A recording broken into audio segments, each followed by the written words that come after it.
Sem mais delongas, eu queria que você aplaudisse ao Senhor pela vida de Mariana Barros, ok?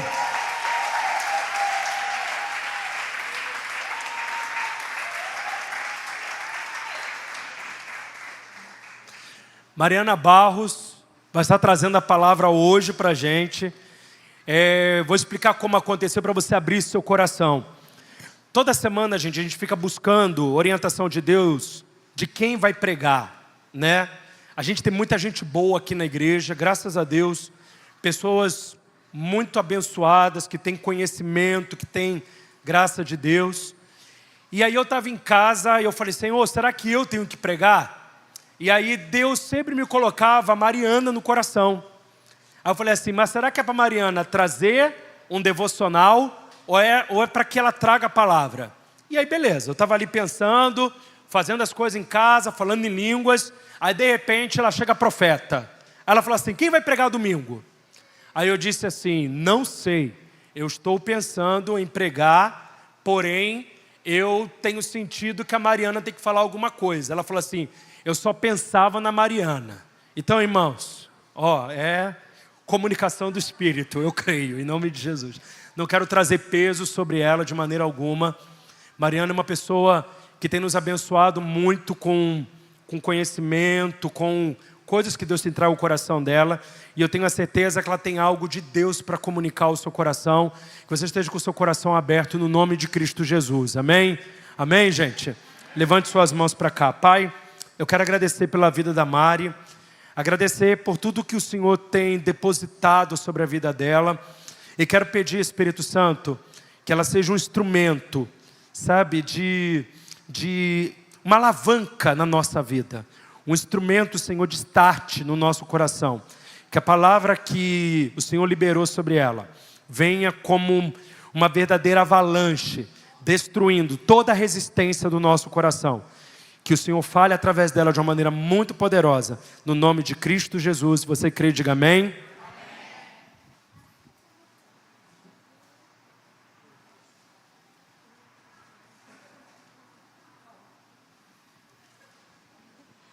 Graça e paz, igreja. Eu estava falando com o apóstolo. Ô apóstolo, é palavra de oferta. Aí ele, depois eu faço. Eu falei, quanto tempo eu posso falar? Ele, vai falando aí. Aí já viu, né, gente? Mas assim, é muito difícil falar depois de uma palavra de devocional dessa, né? Vamos combinar, igreja? Então, pelo amor de Jesus, não me deixem sozinhos aqui, amém? Interage comigo, viu, igreja? Que isso para mim é desafiador, tá? Há 2 domingos atrás, a profetisa Aline trouxe uma palavra maravilhosa. Se você não viu, vai até o canal do YouTube da igreja e veja. Ela falou sobre a peça que faltava. E ela compartilhou com a igreja que a gente tem conversado sobre questões de legado, propósito, vocação, valores. E quando o apóstolo me fez o convite, ele falou, fala disso. Eu falei, não é isso que está na minha cabeça agora. Porque eu sou muito assim, sabe? Vem um assunto na minha cabeça e eu só quero pesquisar sobre aquilo, só quero ler sobre aquilo, só quero falar sobre aquilo. E, apesar desse assunto, propósito, legado, vocação, ser algo que queima muito dentro de mim, não era isso que estava na minha cabeça, não é isso que eu vou compartilhar com os irmãos. O que eu vou falar com os irmãos hoje é sobre expectativa, é sobre decepção e é sobre generosidade. Então, assim, se tinha alguma expectativa sobre ouvir sobre o legado e propósito, já tira do teu coração, amém, igreja? Isso daí eu compartilho em outro momento. Segundo, eu comecei a falar sem me apresentar, né? Porque tem gente aqui que me conhece, tem gente aqui que não me conhece. E agora ainda é transmitido, né? Enfim. Meu nome é Mariana Barros. Sou filha da tia Ruth, irmã da Olivia Fernandes, cunhada do Joca. Hoje estou sendo mentoreada pela profetisa Aline e sirvo aqui a igreja, esse ano, na coordenação do Talmide e também no grupo de treinamento mestral sobre a supervisão da mestra Amanda. E eu queria conversar com vocês um assunto, e eu vou começar fazendo uma pergunta. E vocês, no começo, falaram que vocês não vão me deixar sozinhos aqui. Já não dá para ver a cara de ninguém por causa da máscara, gente. Então, reage, tá? Então, vamos lá. Quem aqui já se decepcionou dentro de igreja, dentro de família, de amigos? Levanta a mão aí. Aleluia! Você que está em casa, todo mundo levantou a mão. Quem aqui já se frustrou com alguém? Já criou uma expectativa e falou assim, putz, não aconteceu nada disso? Direto, né? Agora eu vou fazer uma pergunta mais difícil. Quem aqui sentiu que já decepcionou ou frustrou alguém? Levanta a mão. Amados, todo mundo levantou a mão. Teve uns 2 ou 3 aí que não levantaram, mas sabe como é que é, né? Às vezes é difícil a gente admitir para a gente mesmo. Mas a verdade é que a gente frustra, sim, outras pessoas e decepciona outras pessoas, na mesma medida que somos frustrados e somos decepcionados. Por exemplo, o apóstolo chegou e falou assim, a Mariana abençoa muita gente aqui em relação a estudos. Muitas pessoas que convivem comigo ficam falando assim, ah, Mariana, você é tão inteligente, você escreve tão bem, e eu morro de rir. Por quê? Quem me segue no Instagram já deve ter ouvido eu falar sobre isso, mas de repente você ainda não ouviu. Eu tenho um transtorno de aprendizagem, gente. Na verdade, eu tenho 2 transtornos de aprendizagem. Passa aí. Mas antes de falar desses transtornos, eu vou falar sobre decepção. O que é a decepção? É um sentimento de tristeza, descontentamento ou frustração pela ocorrência de fato inesperado que representa um mal, uma desilusão, um desapontamento. Isso que todo mundo aqui levantou a mão dizendo que já sentiu em relação a alguém. E muitas vezes a gente se sente decepcionado justamente por uma outra questão. Pode passar. Que é porque a gente espera a perfeição do outro. E o que é a perfeição? É o mais alto nível em uma escala de valores. É excelência em mais alto grau. A gente se frustra e se decepciona porque a gente espera que o outro seja perfeito com a gente. E aí eu vou falar sobre o meu transtorno de aprendizagem agora. Por quê? Muitas vezes, quando alguém vai ler algo que eu escrevi, que não foi revisado, vai se decepcionar comigo muito mesmo. Porque eu tenho 2 transtornos, chamado disortografia e o outro chamado disgrafia. Pode passar. A disgrafia existe em 2 tipos, a motora e a perceptiva. Aqui eu tenho a perceptiva, tá? E a disgrafia perceptiva é o comprometimento da habilidade de fazer relação entre o sistema simbólico e as grafias que representam os sons, as palavras e as frases. Ou seja, como a palavra soa para mim, é como geralmente eu escrevo. E eu não registro que eu escrevi errado. Já aconteceu isso? Por exemplo, a criança que está sendo alfabetizada e vai escrever casa, o S tem som de quê? E aí, muitas vezes, a criança escreve o Z, não é? Quando a criança, ou no caso, a adulta, tem a disgrafia perceptiva, ela vai ter muita dificuldade com os sons. Do jeito que a palavra soa, é o jeito que eu escrevo. Às vezes, eu consigo identificar, mas na maioria das vezes eu não consigo, tá? Então, eu tenho essa deficiência. Se você ler um texto meu na internet e achar erro, gente, vocês já sabem. A irmã já falou. E o outro transtorno que eu tenho, pode passar, é a desortografia, que afeta a precisão ortográfica, gramatical, pontuação e organização da expressão escrita. Eu olhei para a mestra Amanda, que ela também tem. Então, assim, às vezes o texto fica assim, cadê as vírgulas que deveriam estar aqui? Entende? E em relação à expressão escrita, eu não tenho muito problema, né? Eu sou aquela pessoa que organiza os textos para fazer mais sentido, geralmente. Mas em relação à pontuação, à ortografia, comer letra, eu juro que eu escrevi todas as letras que eram para estar ali, mas eu não escrevi. Então, assim, às vezes as pessoas têm uma expectativa quando alguém fala assim, a Thay é mega inteligente, tem que ver os textos que ela escreve. tu vai pegar aquilo e tu espera encontrar o quê? Exatamente, você espera encontrar a perfeição. E quando você não encontra, você fala, poxa vida, ainda dizem que ela é inteligente? Primeiro, que existem vários níveis de inteligência. A gente tem que parar de dizer que porque fulano escreve bem, porque fulano fala bem, a pessoa é inteligente. Existem vários tipos de inteligência. Existe aquela tia que é inteligente, que sabe que se você fazer um chá de saião é bom para curar uma gripe forte. Né? Antigamente davam até para curar pneumonia. É uma inteligência antiga. Quem aqui conhece vários tipos de chá que cura alguma coisa? Gente, só 3 pessoas levantaram a mão, você que está em casa. 4. Levanta mais um, 5.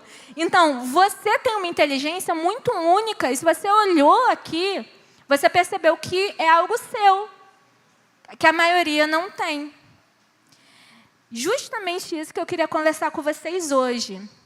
E assim, eu comecei falando de mim, mas, na verdade, pode passar. Eu vou falar dos outros. E eu avisei. E é aquilo, né? Nesse caso aí, só Jesus na causa, né? Então, assim, já preparando o coração dos irmãos, eu vim aqui, esta noite, para falar mal dos outros. Mas eu comecei falando de mim para não dizer que eu quis tirar o meu da reta. Então, se prepara, que pode ser que eu fale de você essa noite. Vou até beber água, para deixar vocês assimilarem aí.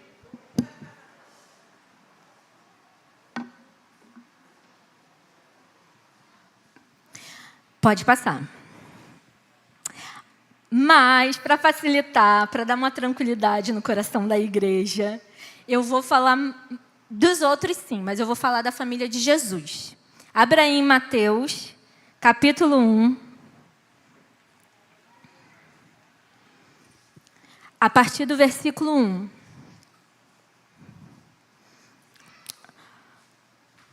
O título é A Linhagem Real de Cristo. Livro da genealogia de Jesus Cristo, filho de Davi, filho de Abraão. Abraão gerou Isaque, Isaque gerou Jacó, Jacó gerou Judá e seus irmãos. Judá gerou Perez e Zerá de Tamar. Perez gerou Esrom, Esrom gerou Arão, Arão gerou Aminadab, Aminadab gerou Nasson, Nasson gerou Salmão, Salmão gerou Boaz de Raabe, e Boaz gerou Obed de Rute, Obed gerou a Jessé. Jessé gerou o rei Davi, e o rei Davi gerou a Salomão, daquela que foi a mulher de Urias. Salomão gerou Roboão, Roboão gerou Abias, Abias gerou Asa. Asa gerou Josafá, Josafá gerou Jorão, Jorão gerou Uzias. Está todo mundo aí comigo ainda, gente? Amém. Uzias gerou Jotão, Jotão gerou Acais, Acais gerou Ezequias. Ezequias gerou Manassés, Manassés gerou Amon, e Amon gerou Josias. Josias gerou Jeconias e a seus irmãos no tempo que foram levados cativos para a Babilônia. Depois do exílio da Babilônia, Jeconias gerou Salatiel, Salatiel gerou Zorobabel, Zorobabel gerou Abiúbe, Abiúbe gerou Eliaquim, e Eliaquim gerou Azor. Azor gerou Zadok, Zadok gerou Aquim, Aquim gerou Eliúde. Eliúde gerou Eleazar, e Eleazar gerou Matã. Matã gerou Jacó. Jacó gerou José, marido de Maria, da qual nasceu Jesus, denominado Cristo.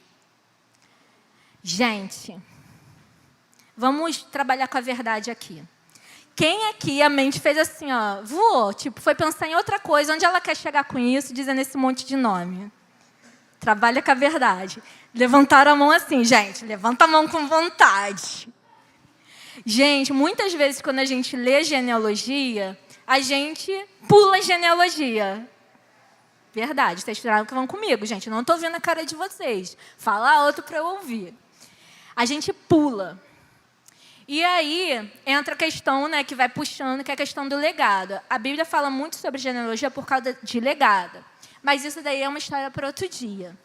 Porque hoje eu quero falar dos podres da família de Jesus.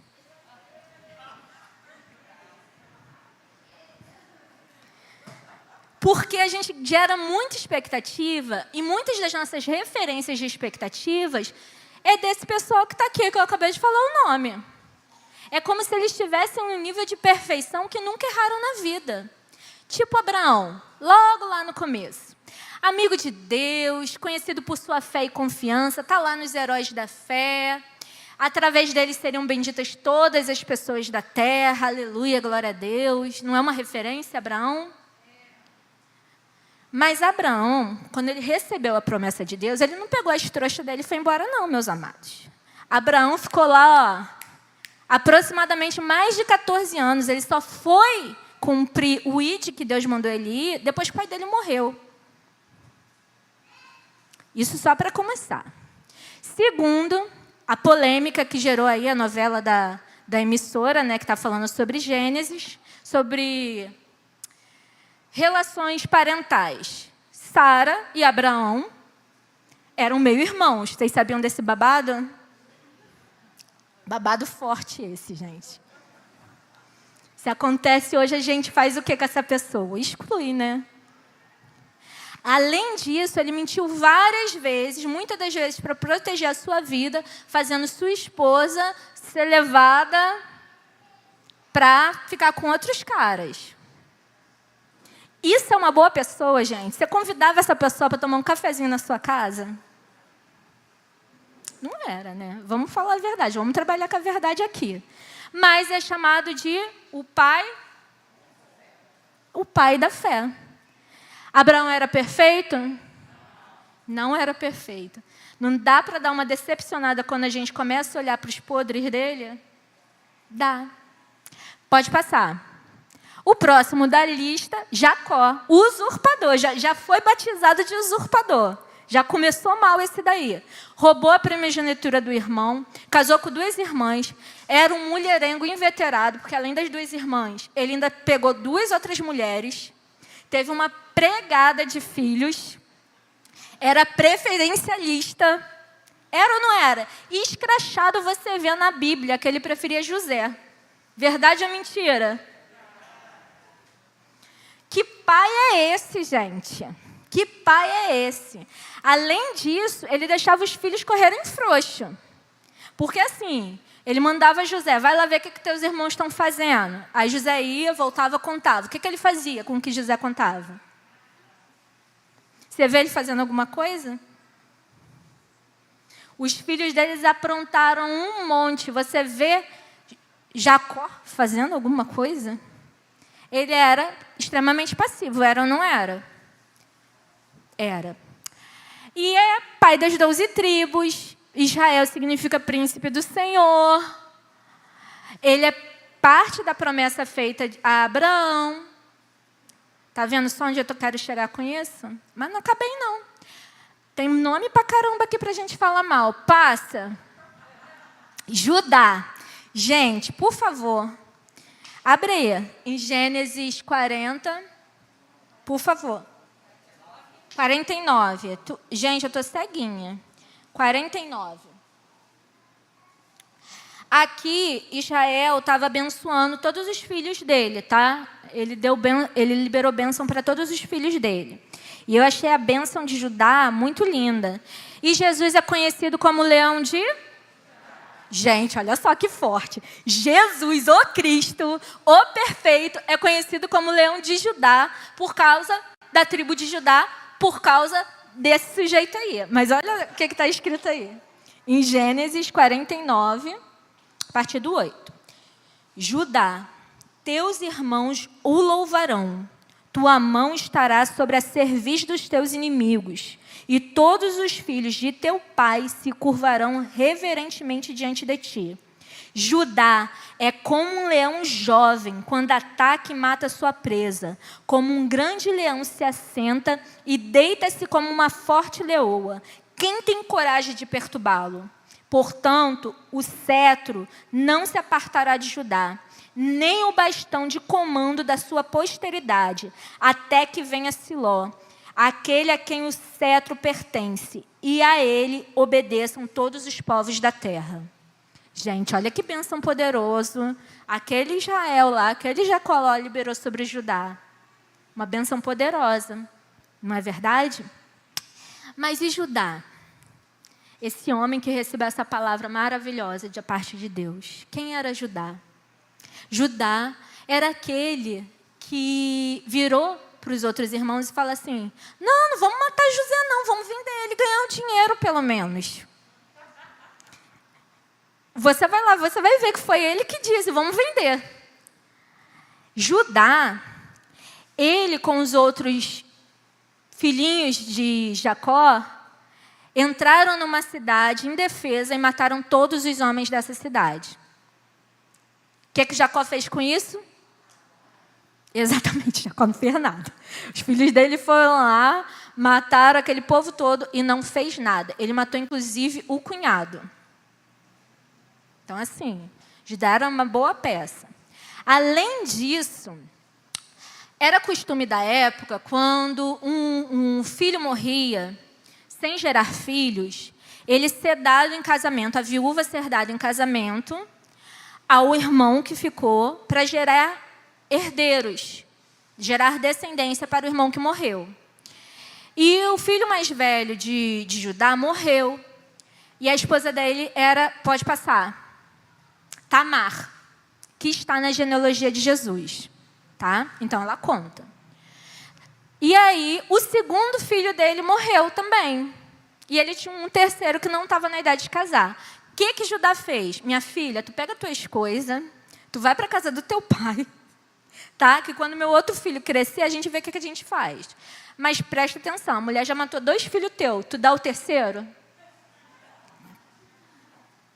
Nem ele deu. Só que era uma tradição que ele deveria honrar. Tamar, desesperada, que foi relegada, o que ela fez?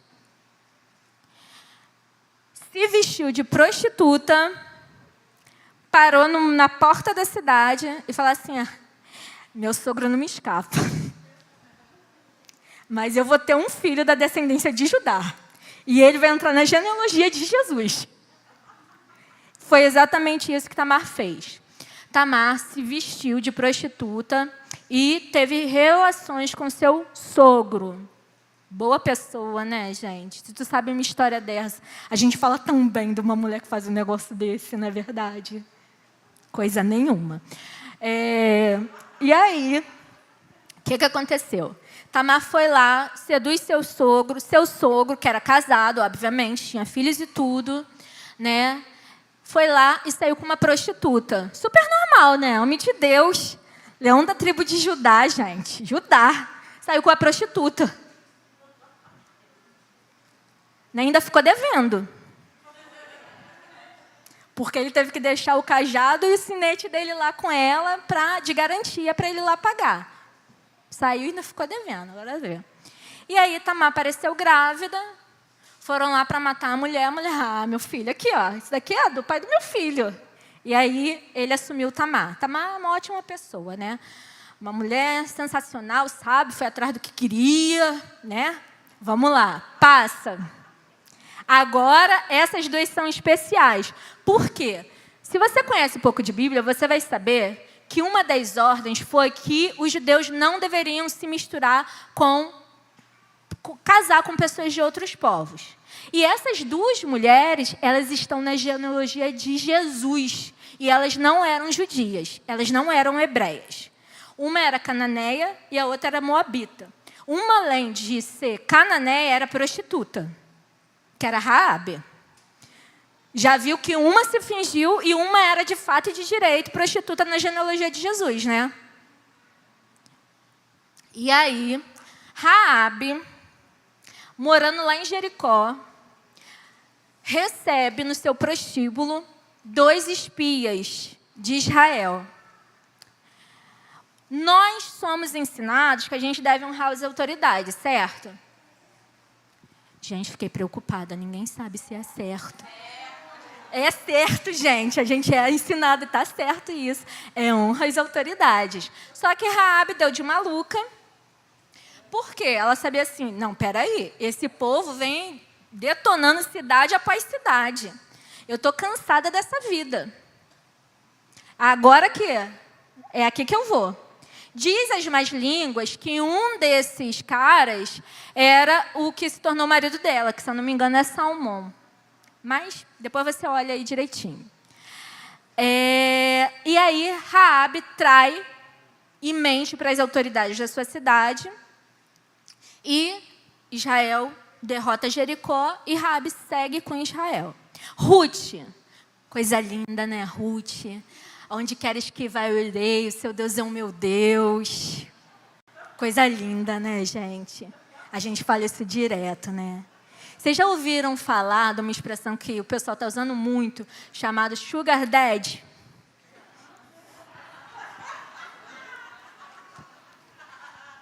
O pessoal Rio está sabendo. É um cara mais velho que banca uma Sugar Baby, que é uma mulher mais nova. Boaz e Ruth? Presta atenção aqui. Ruth, ela adorava deuses estranhos, ela se converteu ao Deus de Israel, seguiu a sogra dela. Sogra dela esperta, minha filha, a gente vai passar fome, você ainda está nova, está bonita, está sacudida. Tem um parente nosso que é um cara mais velho, mas está solteiro. Vou te ensinar os macetes aí para tu chamar a atenção dele. E Ruth foi lá, obedeceu a sogra dela e casou com o Sugar Daddy dela, que bancou bonito, e fez Obed, que ela deu para a sogra dela Noemi criar, que viria a ser pai de Jessé? Jessé, pai de Davi. Pode passar, porque agora a fofoca vai ficar séria.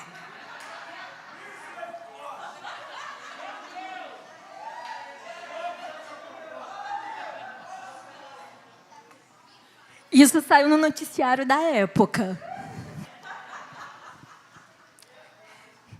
Quando Samuel, se você for lá ler o livro de Samuel, você vai reparar o seguinte: o profeta chega na casa de Jessé e fala assim: Jessé, chama todos os seus filhos para o sacrifício.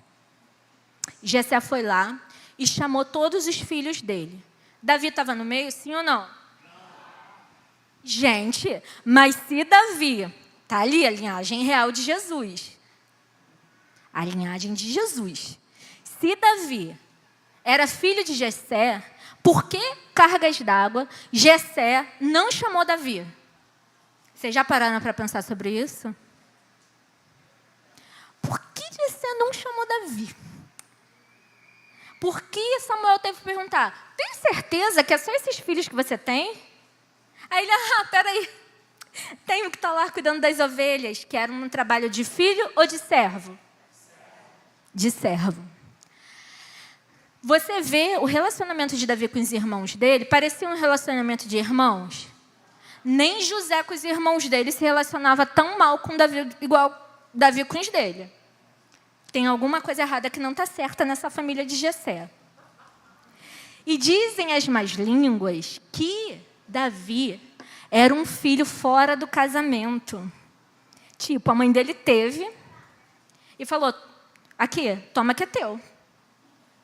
E a mulher de Jessé, obviamente, que se entrega um filho do teu marido na tua casa e fala: que lindo! Vem cá, mamãe. Obviamente que não. Primeiro você quer dar umas vassouradas no teu marido, tipo, que cachorrada é essa? E depois você fala: pô, o que eu vou fazer? Eu não vou jogar criança na rua, né? Mas difícil engolir essa. Então, Davi não era necessariamente tratado como um filho ali na casa de Jessé. Então, Jessé dava os pulos dele, e uns pulos violentos. Ainda esfregava na cara da mulher dele. Né? Pode passar. Aí vem Davi, um homem segundo o coração de Deus. Olha, como a gente fala, restaurará o tabernáculo de Davi, glória a Deus, aleluia. Senhor, me dê um coração igual de Davi, glória a Deus, aleluia. Verdade ou mentira? Davi é uma referência de adoração, né? Davi, ele foi um homem que ele contemplava o céu aberto. Quando você lê sobre o tabernáculo de Davi, é uma reprodução do que ele viu, o céu aberto aqui, ó. Viu um negócio no céu, vamos fazer aqui. Maior rei que Israel já viu, Davi. um cara que honrava, obedecia o pai, cuidava das coisas que eram delegadas a ele com muito zelo, com muito amor, exceto dos filhos, né, gente? Porque vamos combinar. Além desse homem ser segundo o coração de Deus, ele tinha um coração que não cabia dentro dele, né? Ele não podia ver uma mulher bonita que ele se acabava. Adúltero. Ele planejou o assassinato do marido da amante dele. Parece coisas do casos de família. Não é? Que a gente vê num programa assim, sensacionalista. Ele planejou isso. Davi saía casando com todo mundo. Vocês lembram da esposa de Davi, Abigail? Abigail, um pouco antes, você vai ver que ele foi lá, ele ainda não era rei, ele estava ainda fugindo de Saul, coisa e tal, estava naquele esquema doido da vida dele. E ele foi pedir comida para o marido de Abigail. E o marido de Abigail falou assim, tomara que morra. E a mulher falou assim, ai meu Deus, esse homem não tem um pingo de sabedoria, não está vendo que Deus já ungiu esse homem para ser rei? Está querendo ser afrontoso com o futuro rei. Vou lá e vou levar comida para ele. Levou. Logo na sequência, você vê que esse homem morre engasgado. O que Davi faz? Ah, tu não vou te deixar desamparada, amada. Vamos junto com a gente, vem ser minha terceira esposa. Né? E Davi era assim. E como pai? Gente, eu nunca vi um pai tão porcaria como Davi.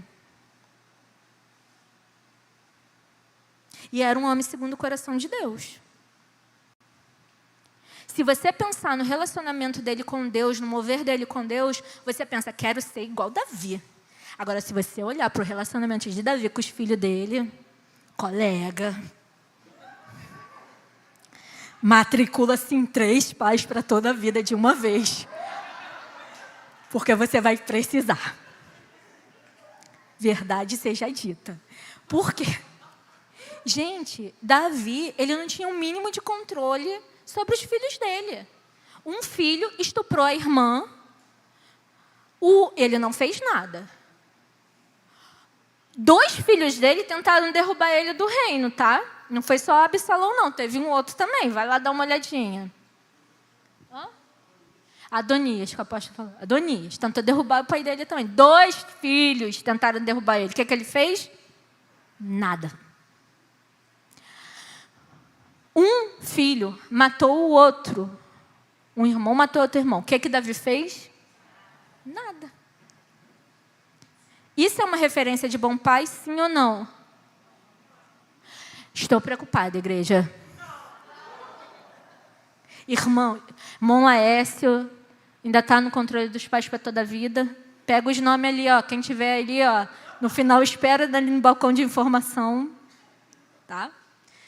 Claro que não. Davi não era uma referência de bom pai. Mas isso muda o fato dele ser um homem segundo o coração de Deus, sim ou não? Por que não muda? Porque se fosse a pessoa que está do teu lado, colega, mudava na mesma hora. Mudava ou não mudava? Mudava. Ah, mudava. Não muda porque está escrito na Bíblia. E a gente fala, não, a palavra é de Deus. Então, assim. Pode passar. Aí, Davi e Betseba. Gente, o negócio ficou tão ruim para Betseba que nem o nome dela tá escrito. Daquela que foi mulher de Urias. Mas ela está na descendência. Ela está na descendência aqui, ó. Ascendência de Jesus, na árvore genealógica de Jesus. Ela tá. Não falaram o nome dela. Mas a gente sabe que ela era mãe de Salomão e ela tinha sido mulher de Urias. Para tu ver como o negócio ficou sério para essa mulher, que ela cometeu qual crime, qual pecado horroroso que ela cometeu, igreja. Eita, tem uns crentes aí que lê a Bíblia, hein? Adultério. E nem foi citada. Daquela que foi a mulher de Urias, está escrito lá. Pode passar. Salomão. Ai, gente, a gente pensa em Salomão, a gente pensa o quê? Sabedoria, Oh, que homem sábio, gente. Construiu o templo do Senhor, gente. Salomão, sabe? Referência. Referência de sabedoria até para outras culturas. Salomão. Salomão herdou de Davi o gosto por mulher, mas ultrapassou. Porque, assim, se somar tudo, dava mais de 1000. Sinceramente, amados. Mais de 1000 mulheres. Não dava conta, né? Mas ele tinha. E aí, era tanta mulher que ele decidiu que cada uma podia fazer o que quisesse da vida. E aí elas começaram a trazer deuses estranhos e inserir na cultura. E Salomão fez alguma coisa? Nada. Salomão não fez absolutamente nada. Ele deixou aquilo correr frouxo. Então, assim, ele se perdeu muito. De que adiantou toda aquela sabedoria, gente? Foi arrumar 1000 mulheres. Deu conta disso tudo, deu conta desses filhos todos, gente. Não deu. Passa. Aí, José e Maria. Ah, o refrigério. José é um homem tão bom, né, gente? José é um homem bom. José é um homem que assumiu um filho que não era dele, homem bom. Homem bom. Ele assumiu da boa vontade do coração dele, sim ou não? Óbvio que não. Deus precisou bradar na terra, mandar o anjo para falar, vai lá. Assume essa criança. Essa criança não vai nascer sem pai, não. Assume. Não foi pela bondade do coração dele que José assumiu Jesus como filho, não. E não sei se vocês sabem, mas José e Maria, eles eram primos. Eram primos. Isso aconteceu depois, né? Aí veio aquele ditado no meio. Deus criou os primos para não casar com o irmão, igual Abraão. Aí ele foi lá e casou com a prima. Maria e José, os dois eram da linhagem real de Davi. De tribos diferentes, tá? Aí tem um Meneghebe aí, mas que eu nem vou citar para a gente não se alongar. Mas José não aceitou a gravidez de Maria de boa vontade. E aqui, vamos pensar aqui comigo.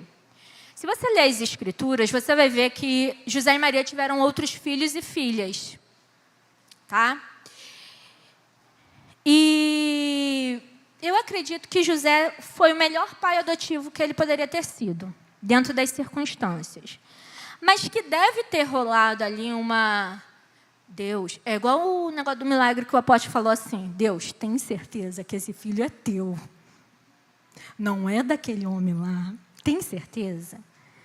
Vai dizer que José andando pela rua, cruzava com o irmão lá, andando, falou assim, acho que Jesus parece que é esse cara, hein? Maria, me conta de novo a história do anjo aparecendo.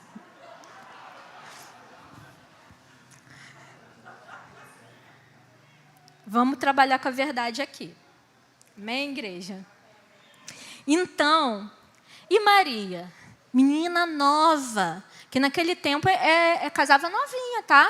Porque com 17 anos você já estava no caretó.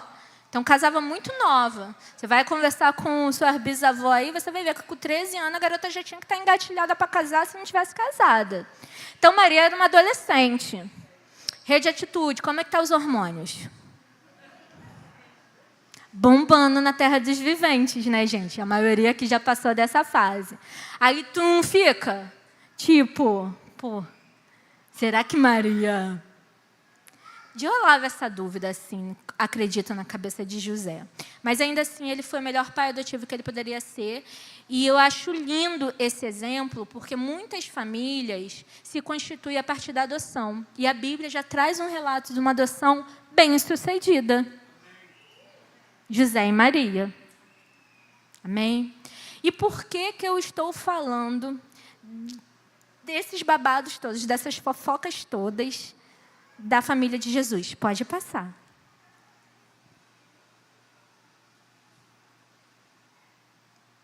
Por causa desse meme. Porque muitas vezes a gente fala, Deus, me ajuda.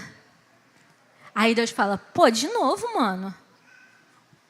Semana passada tu já me pediu ajuda pela mesma coisa, garota. Tu não se cansa. Davi, meu Deus, tu é segundo o meu coração, mas tu não pode ver um rabo de saia, meu filho. Pelo amor de Deus. Pelo amor de mim. Ai, caramba, não dá. Por que eu estou falando isso, meus irmãos? Porque se fosse a pessoa que está sentada do seu lado, cometendo alguma dessas coisas que a galera da família de Jesus cometeu, você ia ter um coração aberto para essa pessoa, sim ou não? Gente, existe pessoas sinceras aqui nesse lugar. Porque a maior galera disse não, e é verdade. A gente não teria um coração aberto. A gente não ia ver para um homem que não cuida bem dos seus filhos, que traz sua mulher, que é adúltero, e ia falar assim, não, o irmão é safado, mas pô, tem um coração de Deus aí, profetiza que é uma beleza. Entrega uma revelação, menino, tem que ver. Tu ia falar isso? Tu ia dar uma oportunidade na mão da pessoa?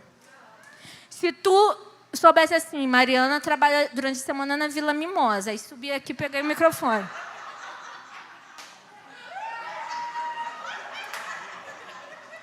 Quem ia ficar?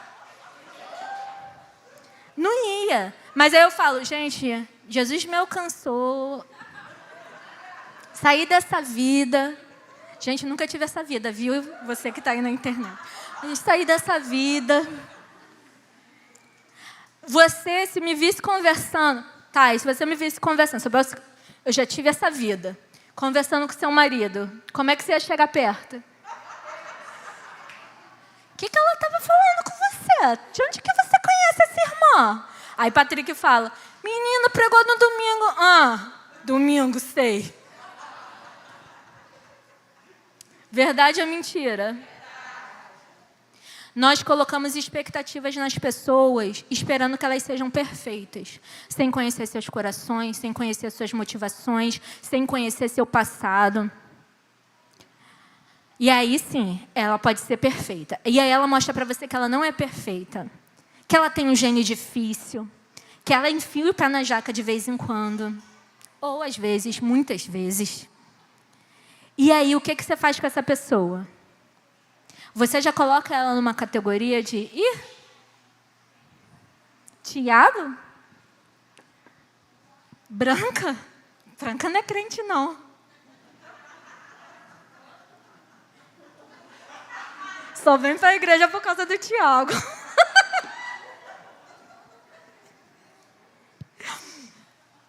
A gente põe nessa categoria.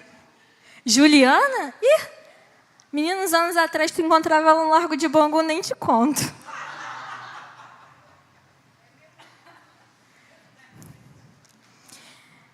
Essa semana, semana passada, quando o apóstolo me chamou para trazer essa palavra, a gente conversando vários assuntos, eu falei assim, apóstolo, podia ganhar dinheiro com chantagem. Podia mesmo, gente. Talvez eu veja você numa situação comprometedora e você nem sabe o que eu vi. Porque, menina, eu sou alvo disso, de eu estar num lugar totalmente inusitado e ver coisas que eu não deveria ter visto ou preferia não ter visto. Então, toma cuidado.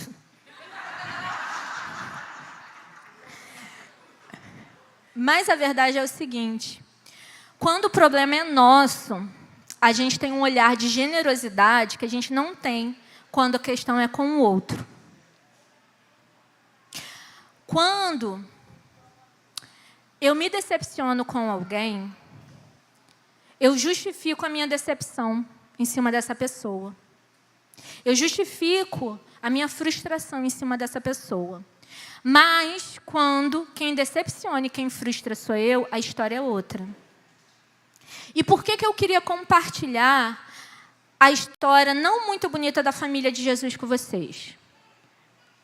Porque eles são perfeitamente imperfeitos, assim como eu e você. Assim como eles tiveram momentos poderosos em Deus, que faz esses homens e mulheres serem referenciais para nós, eles também tiveram momentos de fundo do poço.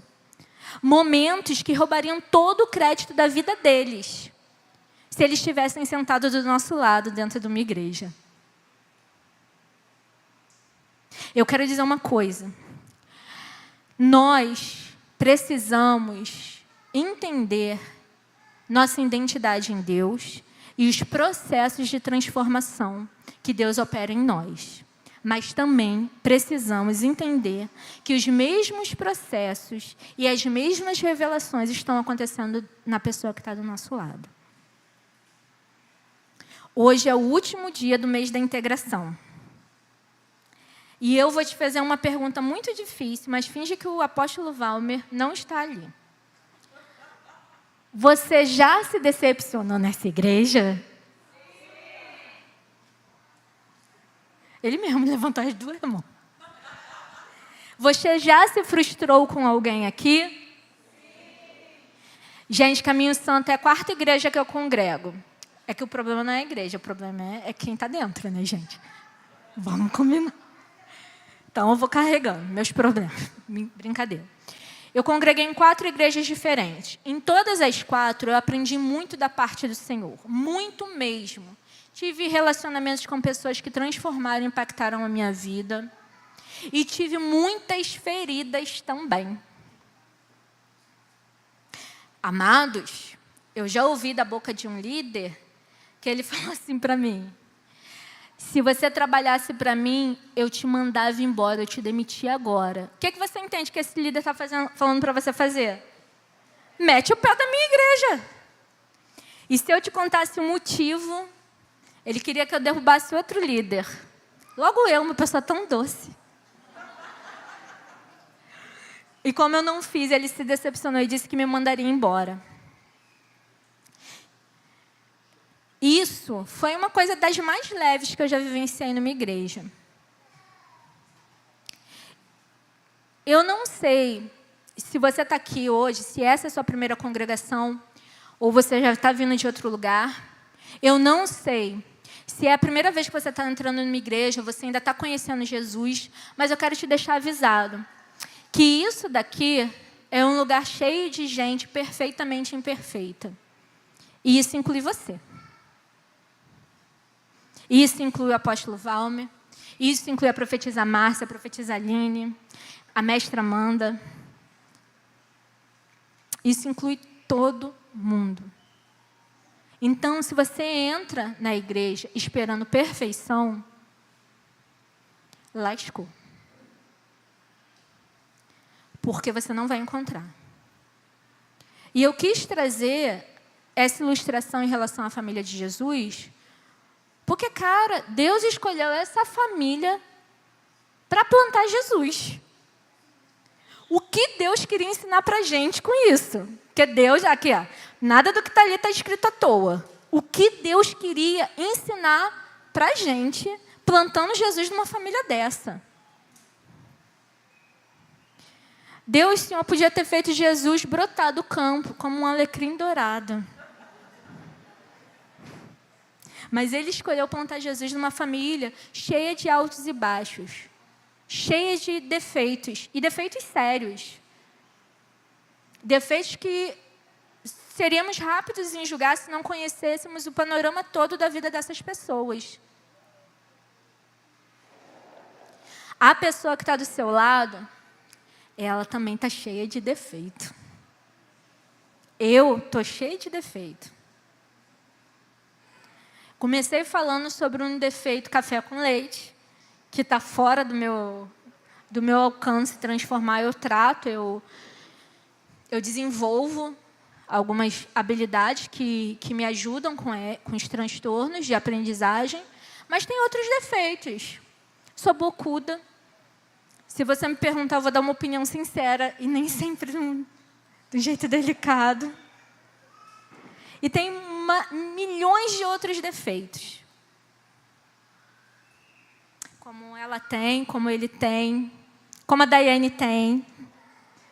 Estou falando o pessoal que eu estou reconhecendo de máscara, tá, gente? Não estou apontando especificamente alguém, não. Como o Mirtes tem, como o Tiago tem. E também temos várias qualidades. Quando você fala de integrar, você tem que entender isso. Você não está integrando alguém perfeito. Você não está entrando num espaço perfeito. E se fosse perfeito, você chegasse, ele já ia deixar de ser. Porque quando eu perguntei quem já decepcionou e frustrou alguém, todos levantaram a mão.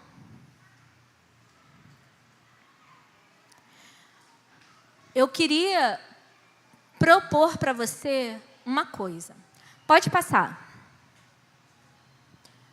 Nessa passagem aí de Mateus 7, de 3 a 5, vamos ler.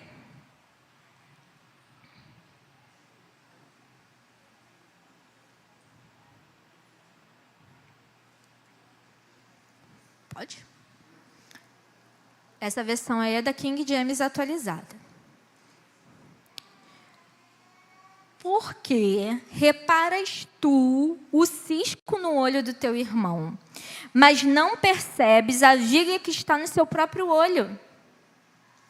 E como podes dizer a teu irmão, permita-me remover o cisco do teu olho, quando há uma viga no teu? Hipócrita!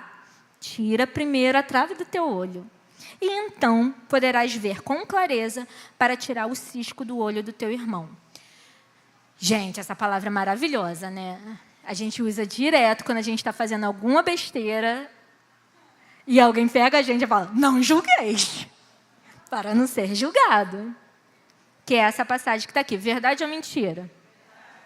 Mas quando é o contrário, quando eu estou vendo o cisco no olho do meu irmão, estou vendo o cisco no olho da Aline, eu penso isso, não vou julgar não, para não ser julgada.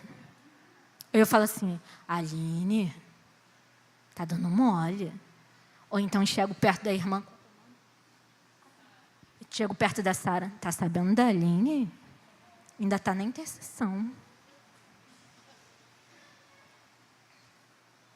Sabe o que eu achei incrível nessa palavra? Que ela está dizendo o seguinte, querido, todo mundo está com um problema. Uns grandão, como uma trave, outros pequenininho, como um cisco. E assim, é bom que vocês ajudem um ao outro. Mas aqui, quando você for ajudar teu amigo a cuidar do cisco dele, primeiro dá uma atençãozinha aí na trave que está do teu olho, para você não pagar de hipócrita. Ou no ouvido do seu irmão, quem tem teto de vidro. Sabe o que falta muitas vezes nas nossas relações interpessoais, quando a gente fala de integração, isso no espaço que for, pode passar. Essa palavrinha, generosidade. A gente espera que o outro seja generoso com a gente, com os nossos defeitos, com as nossas fragilidades, com as nossas debilidades. Mas nem sempre a gente está disponível para ser generoso com os dos outros. E não vou dizer que é fácil não, gente.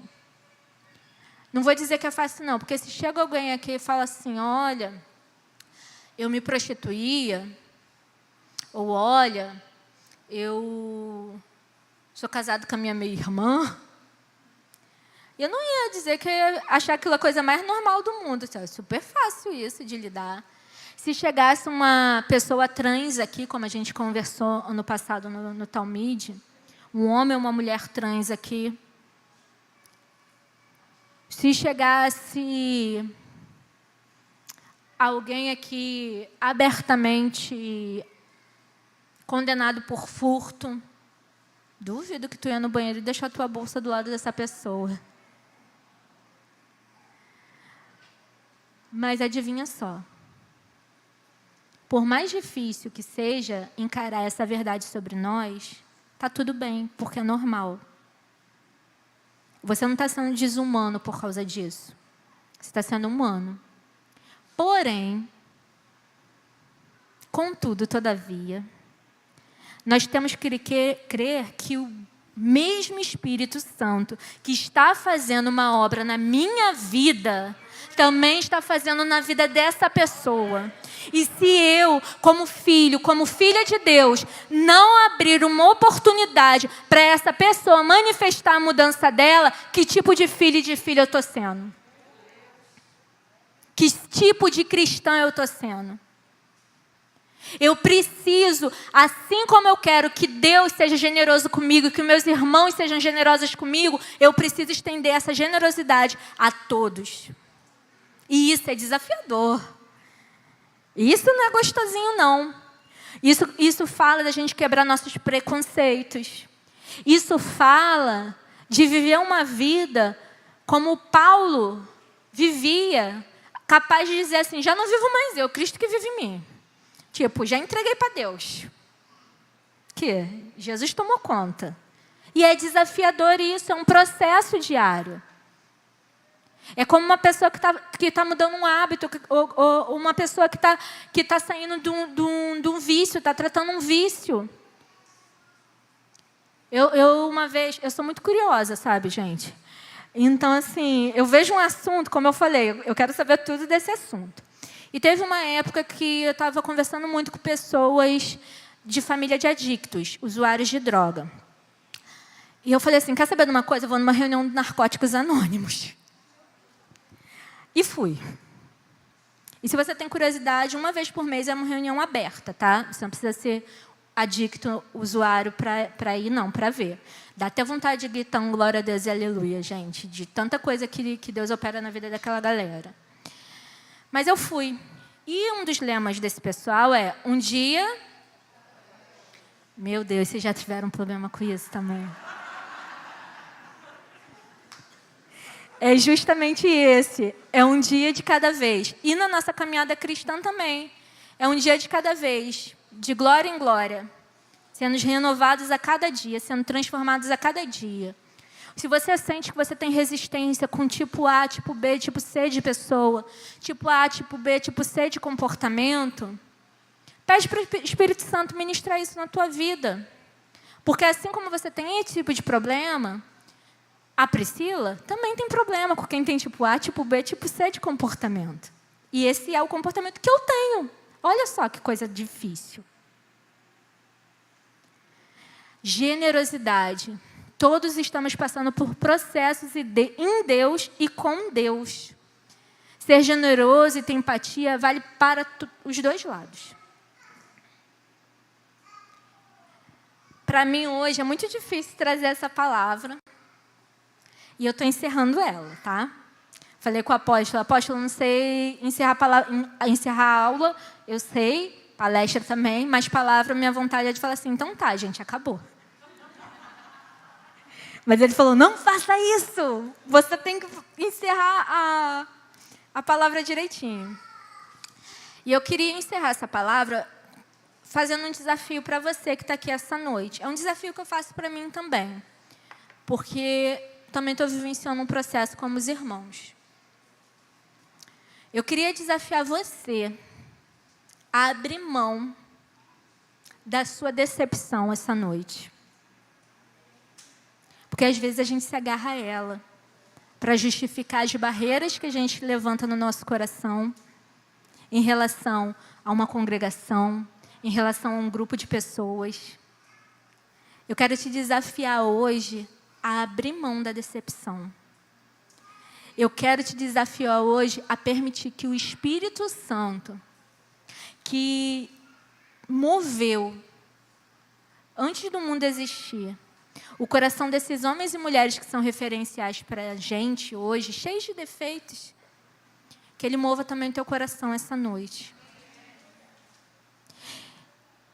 Eu quero convidar você, que sabe que precisa abrir mão para ir para um novo tempo da tua vida, de relacionamentos curados e restaurados.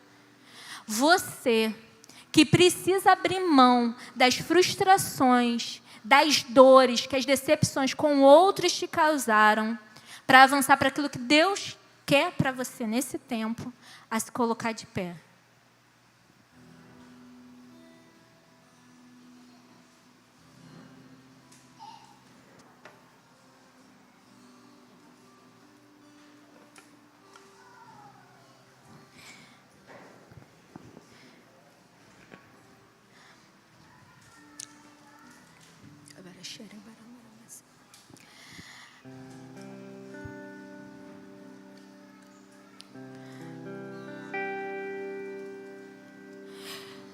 Tão perdido eu estava,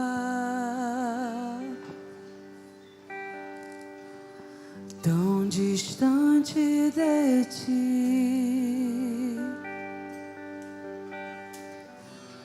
Os meus pés tão cansados, sem ter pra onde ir, sem ter pra onde ir.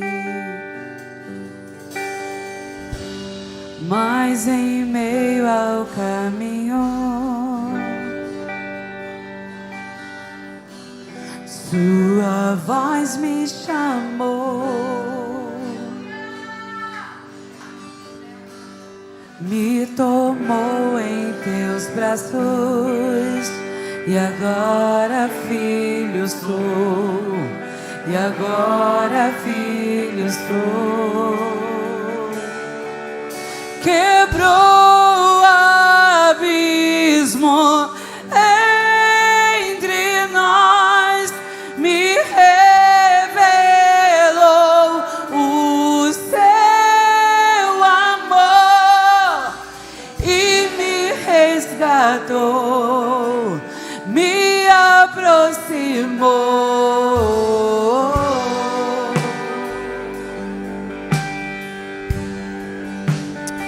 Espírito Santo de Deus, nós cremos, ó Pai, que Tu és o Deus do haja, que restaura e traz novidade de vida aos corações, ó Pai. Todas as raízes de amargura, de decepção, de frustração, que tem impedido o Teu fluir nos nossos corações, que tem impedido o Teu fluir no coração dos meus irmãos, eu peço a manifestação do Teu poder nessa noite. Somos curados por Ti nas nossas emoções, porque o Senhor é o nosso Pai, é o nosso restaurador, é o nosso resgatador. Toda a intenção do diabo em apartar os relacionamentos, em desgastar, em criar muros, caia por terra agora na autoridade do nome de Jesus. Nós servimos ao Deus de amor e bondade, de justiça e restauração. Irmãos, seja qual for a situação que você passou, seja numa casa ministerial, seja no seio da tua família, Ele é o Consolador, o Restaurador e o Resgatador. E Ele te chama essa noite para um tempo de cura, sem amarras, sem cadeias, naquilo que tem impedido o fluir e a existência daquilo que Ele te chamou para ser. Você é perfeitamente imperfeito e o nosso Deus te ama. E o nosso resgatador te ama. E sente vontade da tua presença, de se mover em você e através de você. Senhor, todas as raízes de orfandade, de separação, de muros, Senhor, entre os relacionamentos, receba o impacto do Teu amor, da libertação que o Senhor conquistou na cruz do Calvário. Nada pode separar do Teu amor, e o Teu amor se manifesta no nosso irmão que está do nosso lado. Seja qual for a tua história, seja o que for que você passou, entenda que Jesus é generoso com você. E essa generosidade te ajuda a abrir mão, abra mão. E é uma decisão que se transforma numa emoção. Não é uma emoção que se transforma numa decisão. Decida abrir mão. Proclama com a tua boca: Espírito Santo de Deus, o Senhor já liberou uma atmosfera de cura aqui. Cura as minhas emoções. Eu quero